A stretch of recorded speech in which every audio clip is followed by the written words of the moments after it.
evening. Yes, I said good evening because the days have definitely turned hotter. We're pushing our activities out here in the garden and out on the homestead into the evening where it's a whole lot cooler. So I got a question for you. What's the number one thing that you think you need to have in order to have a successful garden? Maybe it's water, maybe it's sunlight. Those are important, but I got a different idea, and I want to show you what I'm talking about coming up in today's video. So as you know, we just completed the 40-day Cultivating Real Life Homestead Challenge. That was our family's challenge to see if we could jumpstart this garden. We learned a ton of things, and we talked about some of those yesterday, and if you want to catch a just quick refresh on those, I'll link to it right up here so you can go back and you can watch that. But I got a question that I want to really dig into today, and it comes about because of some experiences we've had with the garden. And that's this. What do you need? What's the number one most important thing that you need in order to have a good, successful garden? Now, I'm sure if I pose that question to a lot of you, you might have your own answers. As a matter of fact, you may have had some experiences that really drive that. And I think you'd be right. There's really, maybe there is no one specific answer. But there's something that I've been thinking about a lot with our garden and that I was reminded of again today in a podcast that I was listening to. So this podcast I was listening to, I was talking about good soil health. And I've mentioned that a couple of times here on the vlog. I'm just talking about that's something that we're pursuing. But there was a statistic, maybe not a statistic so much as just a little fact, that this ecologist cited that said that if you have good soil health, there's a lot that goes into that and probably more than what I can cover here, but we'll just say if you have good, healthy, biologically active soil, you almost never have to water your garden. Now that's intriguing, and this is a guy that studied this, so this is not me. You don't have to take my word for it. I'll link in the show notes to the podcast. You can go and listen and check it out for yourself.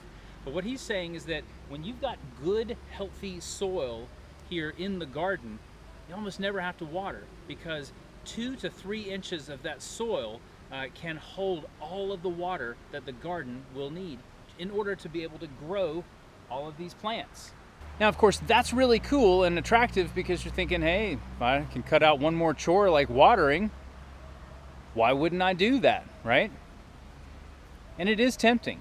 And it's actually something that we would love to get to.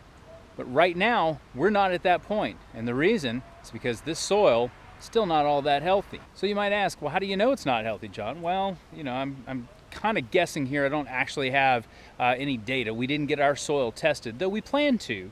But I'm just really basing it on what I've observed of what we've been able to grow, or in some cases, not grow. Take, for example, the tomato plants. Tomato plants are actually supposed to be one of the easiest plants to grow, at least that's what most people say.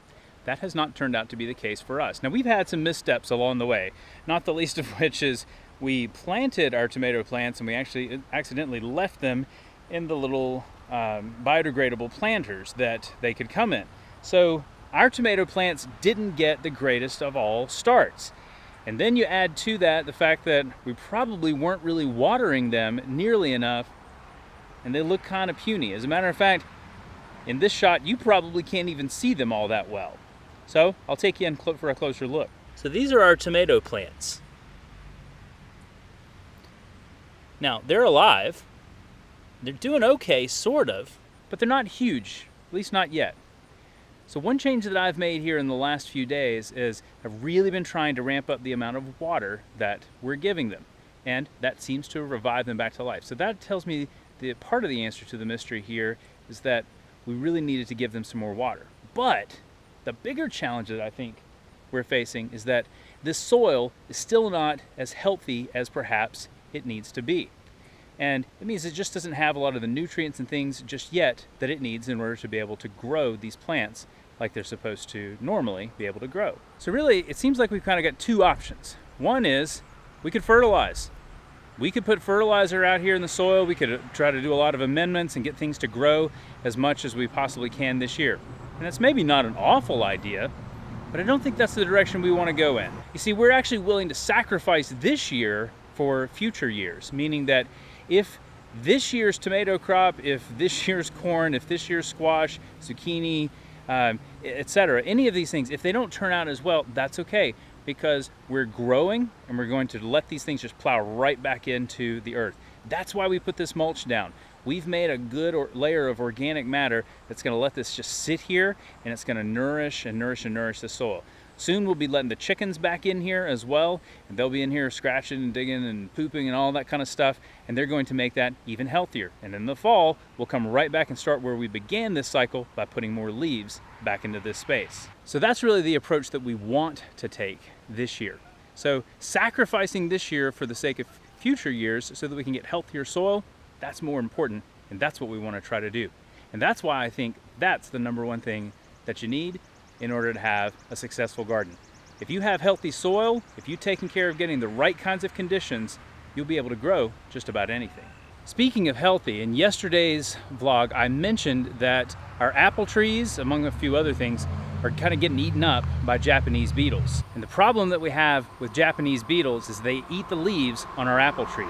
And when they eat the leaves on the apple trees, not only does it make the tree look ugly, it also stunts the growth. It's just not allowing it to be able to soak up all of that sunlight like it needs to in order to be able to continue to grow. So we've got to do something about the Japanese beetles. Today, I picked up just a very classic Japanese beetle trap.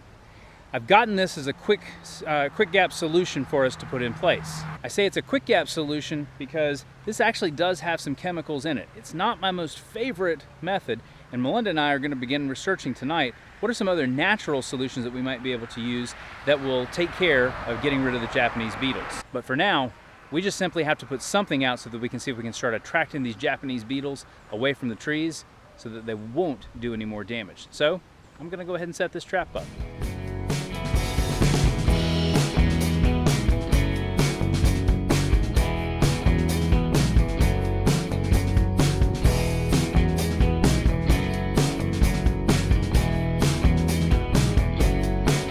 Well, I sure hope that that's actually going to help in attracting them. I imagine that it's so late in the day today that we're probably not going to see a lot of activity just yet. Those guys usually kind of wake up and get going as the sun is coming up, probably about mid-morning. So we'll see. Hopefully tomorrow we can begin attracting some of those Japanese beetles into the bag and away from our apple trees. The last thing I wanted to do today is, I mentioned yesterday it's been quite dry, and we've been irrigating with our water cube, and we had actually run it dry again. Well, good news is, of course, I spent time yesterday watering the garden, and naturally last night it rained. And of course, I've told you before, whenever I hear rain now, I think, wow, our water cube is filling up.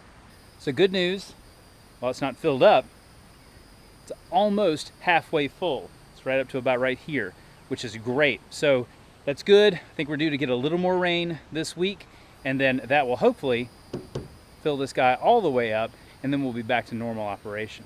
In the meantime, we're just going to attach the hose to the spigot on the side of the house. We'll do what we can.